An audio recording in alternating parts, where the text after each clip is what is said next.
Fala, meu amigo, minha amiga, tudo bem com vocês? Hoje estamos no capítulo 5 de Provérbios.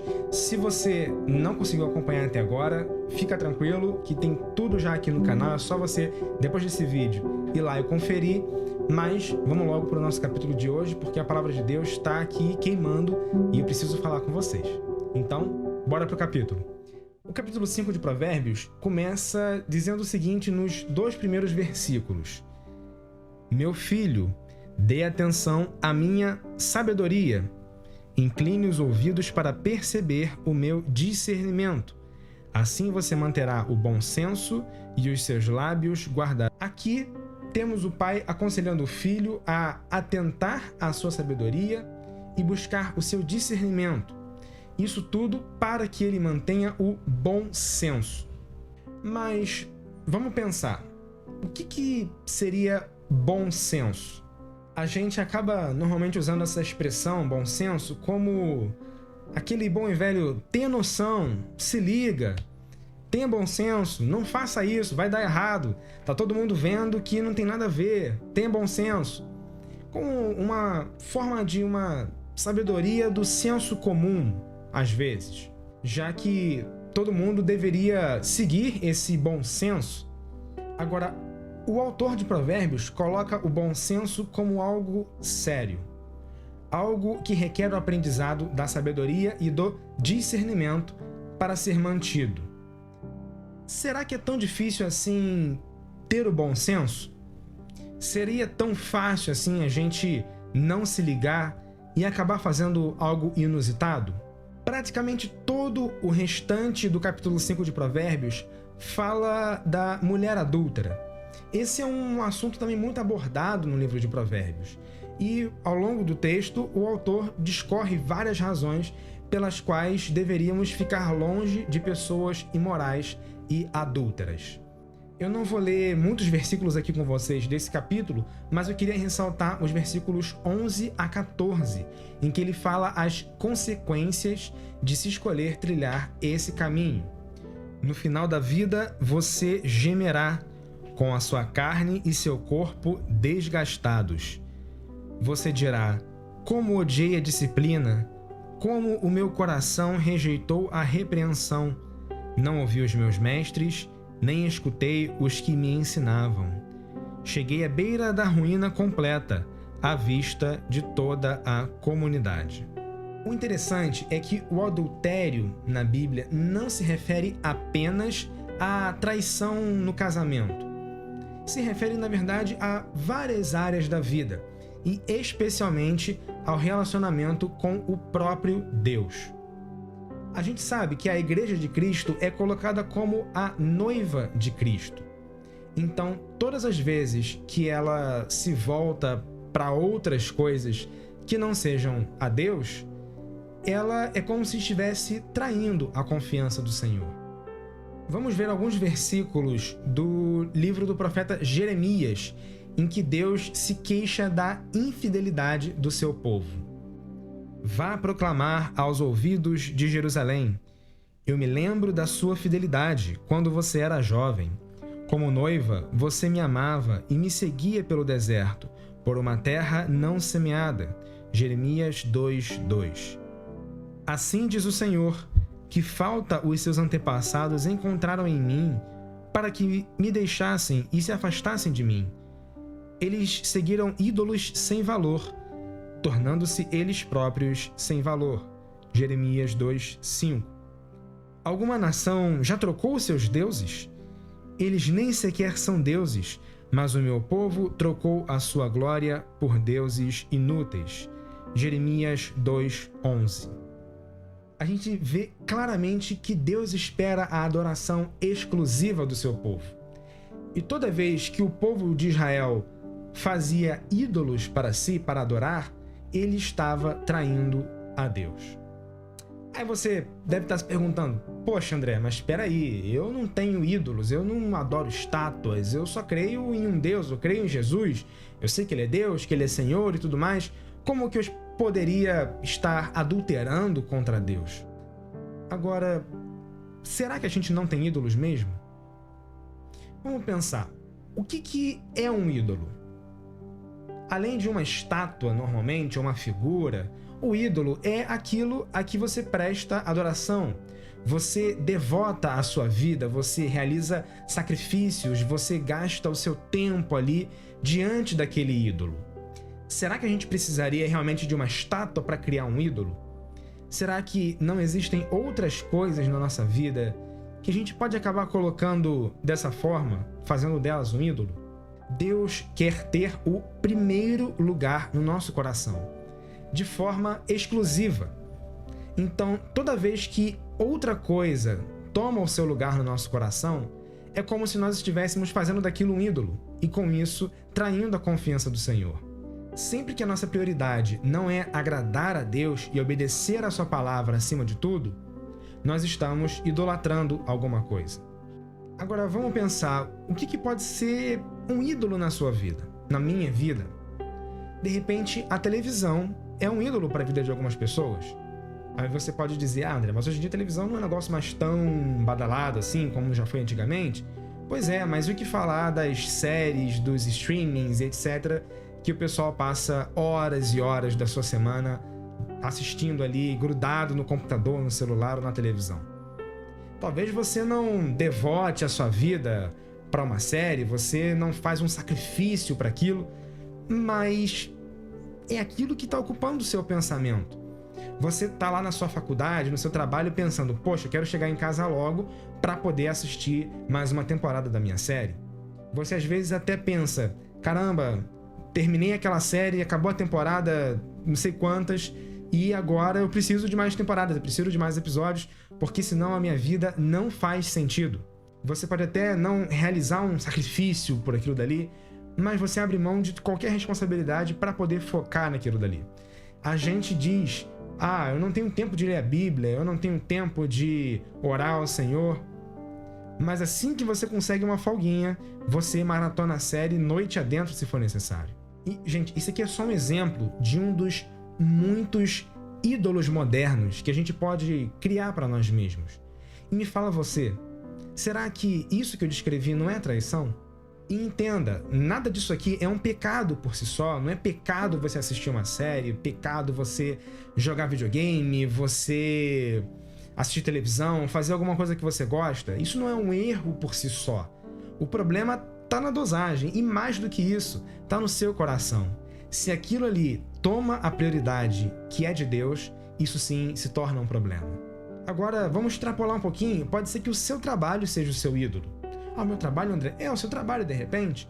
Pensa só, uma situação não tão incomum assim, o seu chefe, o seu supervisor, te pede pra dar um jeitinho, fazer uma coisa de uma maneira um pouquinho diferente, um pouquinho fora dos padrões, que você sabe que não é certo.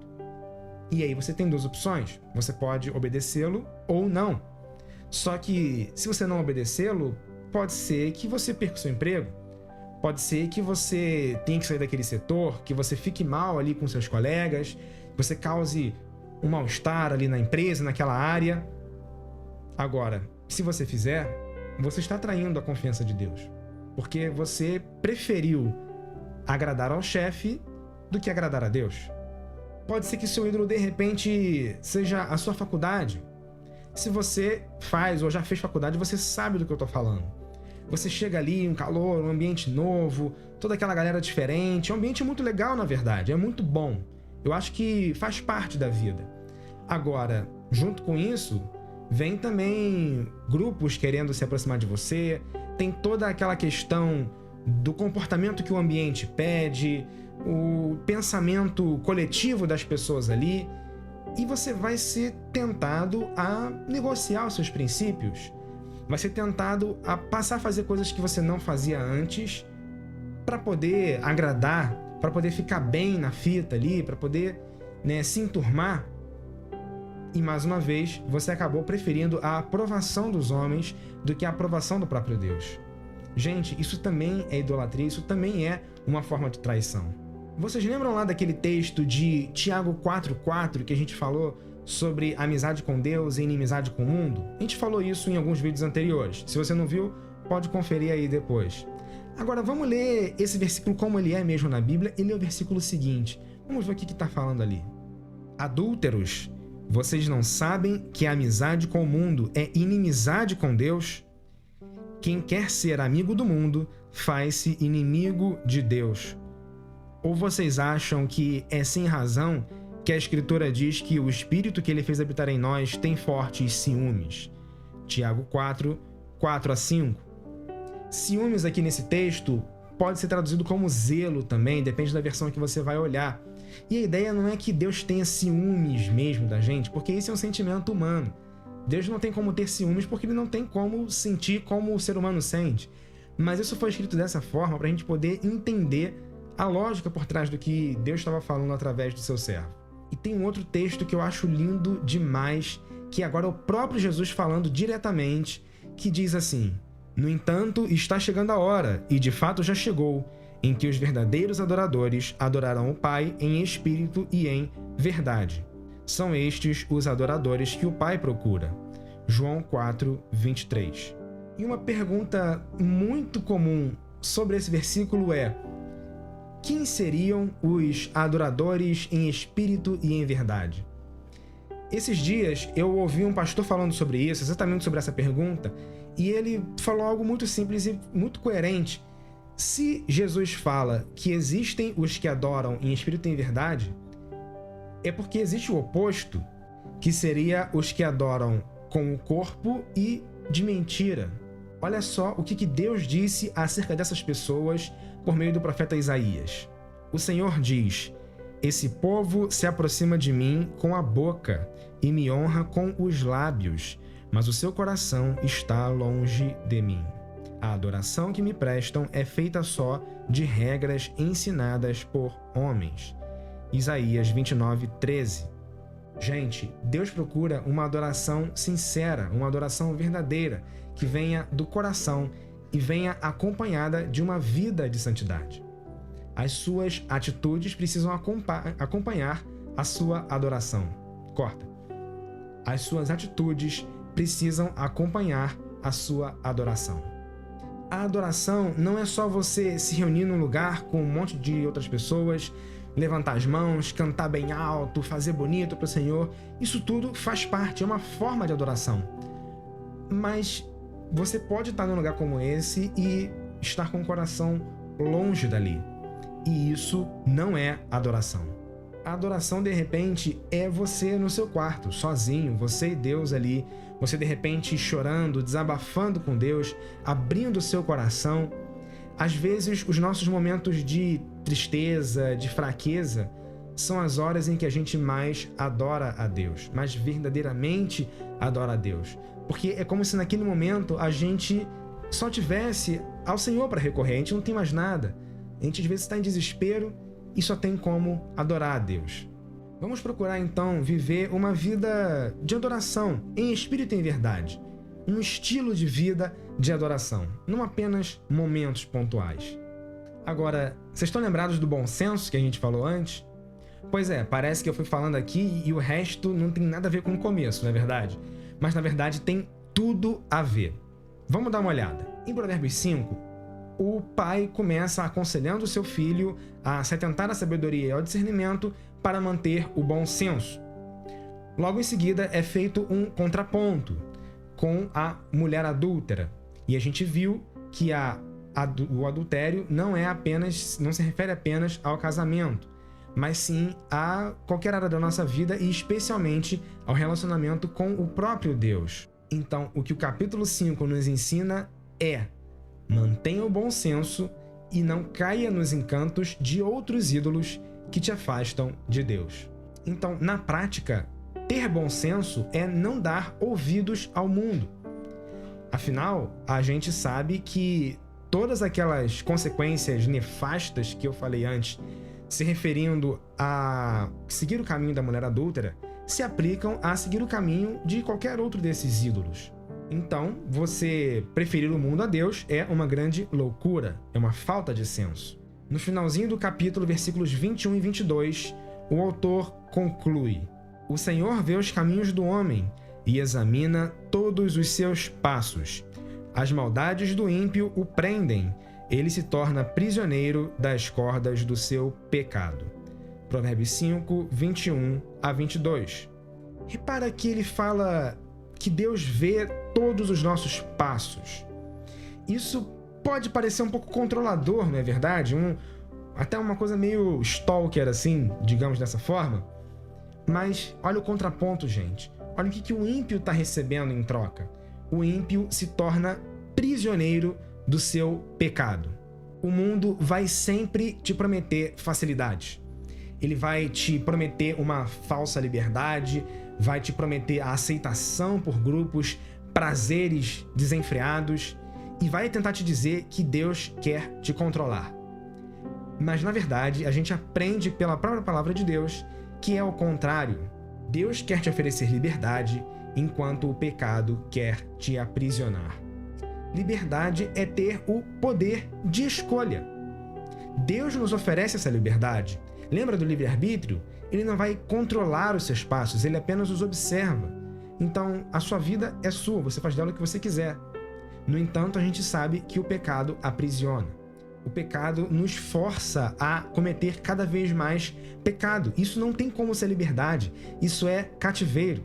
E a gente sabe que Jesus veio para libertar o cativo e dar verdadeira liberdade. Então, vamos atender à sabedoria, vamos ter bom senso, vamos escolher a liberdade que Deus nos oferece. A escolha está à sua frente. Então, escolha, pois você a bênção, e vai viver para sempre a liberdade de Cristo. Que Deus te abençoe. Pessoal, por hoje é só isso e eu queria terminar deixando uma reflexão. A gente sabe que a nossa vida é feita de escolhas diárias e a gente sabe que todos os dias o pecado bate à nossa porta. Então, escolha todos os dias a Deus. Escolha ser amigo de Deus e inimigo do mundo. Fica na paz e até a próxima.